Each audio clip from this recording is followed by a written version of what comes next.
A 28 years old chef present to the medical team with profuse bloody diarrhea. On further questioning, he described the tenesmus. They arranged sigmoidoscope which reveals the necrosis and ulceration of the descending colon mucosa. What is the most likely cause? So first of all, there is the profuse diarrhea present, which is the bloody diarrhea. That means the diarrhea it present with blood, and there is tenesmus and necrosis and ulceration of the descending colon mucosa. That means here is the descending colon, and the wall of the descending colon, they are the ulcerated. So what is the diagnosis? That means which organism can causes the necrosis and ulceration of the colon, and it produces the bloody diarrhea. Because when there is the colonic wall necrosis or colonic wall destruction, so from the underlying vessel their blood comes to this lumen and finally mixed with the diarrhea and causes the bloody diarrhea. So which may be the options? Here the options are the ischemic colitis, infection with Yersinia, infection with enteroinvasive E. coli, infection with Campylobacter, infection of the Vibrio cholera. So which may be the options? So first of all, let's see the E. coli. The E. coli, it has 3 strains, and this may be enteropathogenic, enteroinvasive, and enterotoxigenic.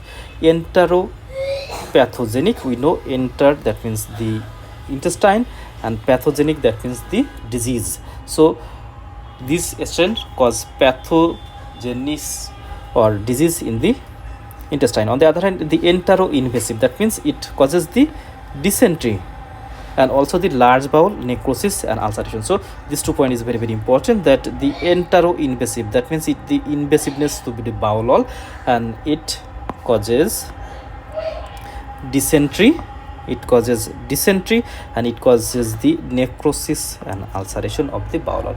So necrosis, ulceration of the bowel wall with dysentery, that means the bloody diarrhea, is diagnostic for E. coli, and it is the enteroinvasive.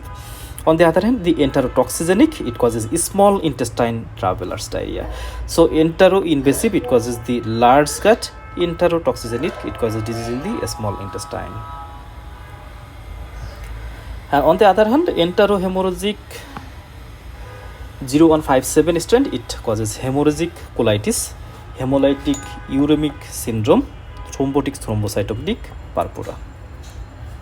So what is our answer? I think the answer is clear. It is the infection with enteroinvasive E. coli. And why enteroinvasive E. coli? Because it causes the profuse bloody diarrhea. First of all, the bloody diarrhea. Second of all, there is necrosis and ulceration. So bloody diarrhea, necrosis and ulceration of the colon, it is diagnosis of the infection with enteroinvasive E. coli. Other options here such as the Vibrio cholera. Vibrio cholera, it causes the acute watery diarrhea.